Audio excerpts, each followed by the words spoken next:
Bonjour à tous, aujourd'hui première partie d'une petite trilogie de vidéos sur les déclarations des showrunners de la série Les Anneaux de Pouvoir, compilées habilement par le site The One Ring.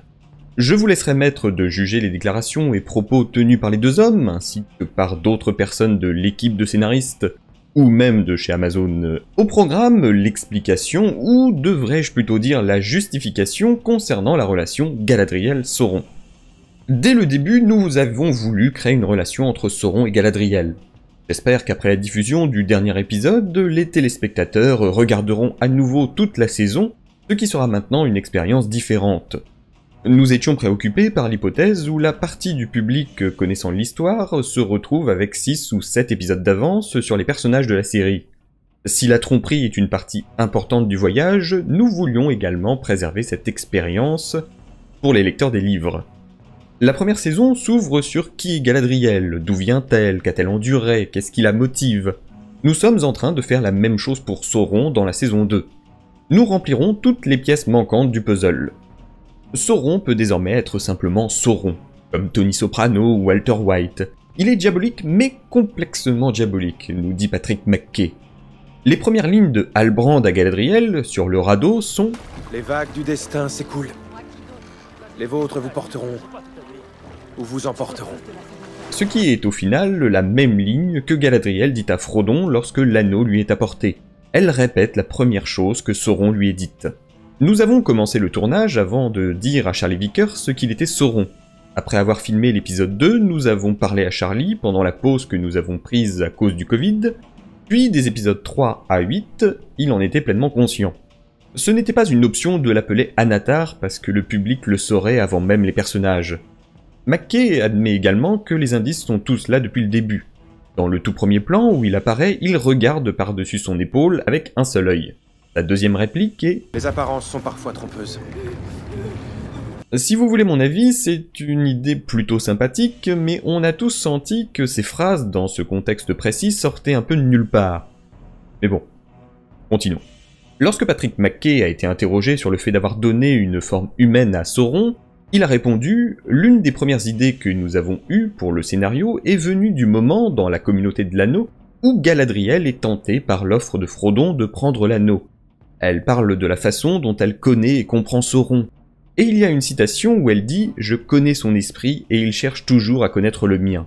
Mais la porte est toujours fermée. » Elle a clairement une obscurité en elle, liée à ses sentiments à propos de Sauron, raison pour laquelle elle sent qu'elle doit réussir ce test de refuser l'anneau unique pour enfin aller vers l'ouest. Nous voulions donner une origin story à Sauron. Nous ne voulions pas faire une série sur la chasse de Sauron, mais nous aimons l'idée d'un Sauron trompeur qui pourrait, espérons-le, tromper une partie du public. Nous avons essayé de le mettre en place de manière à ce que chaque ligne de dialogue qu'il prononce soit vraie dans une certaine mesure, peu importe qui il est. McKay enchaîne en disant qu'il a toujours aimé la manière dont John Milton, dans Le Paradis perdu, c'est un poème, fait de Satan un personnage vraiment convaincant. À certains égards, il est le premier anti-héros et le lecteur est inconsciemment conquis, de sorte que l'on perçoit sa propre déchéance et son propre besoin de rédemption. Raison pour laquelle, lors de son audition finale, Charlie Vickers devait faire un discours s'inspirant du Paradis perdu, littéralement comme s'il était Satan. McKay avait eu l'occasion de raconter à Vanity Fair dans une interview « Dans le 4e épisode, Galadriel lui demande conseil. Et il dit « Vous auriez intérêt à identifier ce que votre adversaire craint le plus. Lui donner les moyens de le maîtriser.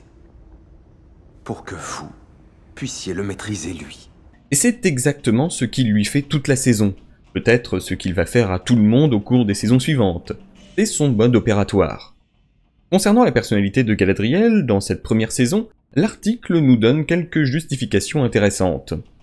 Nous voulions explorer ce que cela signifie pour Galadriel qui avait jusque-là eu beaucoup raison d'avoir tort, vraiment tort, ne serait-ce que l'espace d'une minute. Nous voulions qu'elle doive vivre avec ses conséquences et d'une manière qu'elle ne pourrait pas réparer à court terme, nous dit Lindsay Weber, productrice exécutive, anciennement de chez Bad Robot. Je pense que nous sommes habitués à ce que les elfes fassent exactement ce qu'il faut et sachent exactement quoi faire. Et ce n'est pas forcément le cas ici. Galadriel sait que si elle révèle Sauron à Celebrimbor, les anneaux ne seraient pas fabriqués. Elle a besoin que les anneaux soient fabriqués pour que les elfes puissent rester en Terre du Milieu et continuer à le combattre. Mais je ne sais pas si c'est la bonne chose à faire, nous dit l'actrice elle-même, Morfydd Clark. En saison 2, elle va obtenir son anneau de pouvoir, elle va devenir un peu plus magique. J'ai vraiment hâte d'y être. Je trouve le don, ou la malédiction, de la clairvoyance tout à fait intéressant, poursuit-elle. Des déclarations pour l'instant semi-convaincantes qui auraient, je pense, mérité d'être un peu plus développées. Mais bon, vous verrez, la suite de l'interview nous réserve quelques surprises, des bonnes comme des moins bonnes. On se retrouve bientôt pour la partie 2 de ce florilège de déclarations des showrunners, alors si vous ne voulez pas manquer les suivantes, abonnez-vous et n'hésitez pas à mettre un j'aime et à partager la vidéo si elle vous a plu.